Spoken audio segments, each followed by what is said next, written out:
Building এর বিমের shuttering এ এই ভুলটা সব থেকে বেশি হয়। বিম শাটারিং এর সময় কাঠের গুটকা ব্যবহার করে বিমের শাটারিং, এই ভুল করবেন না।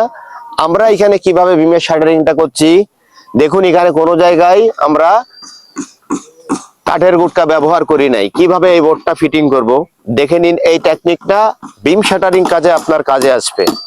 দেখুন এখানে যে আমরা বিমটা শাটার করেছি, দেখে নিন কোনো জায়গায় কাঠের গুটকা ব্যবহার করা হয় নাই। এই সাইডে একটা কাট মারা হবে, জানে জানে কাঠের বাতা পড়বে। এইভাবেই দেখে নিন, এইভাবে কাঠ ফিটিং করে এই বাতার সাথে ফিট দিয়ে বিনা গুটকা ব্যবহার করেই আমরা এই বিমটি ঢালাই করব। অতএব আপনারা যখন বাড়ি করবেন বিমে গুটকা ব্যবহার না করে কাঠ শাটারিং যদি সঠিকভাবে করতে হয়, এই নিয়মটা দেখে রাখুন। এমন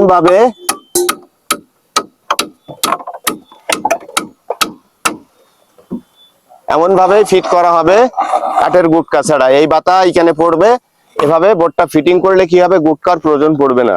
ধন্যবাদ।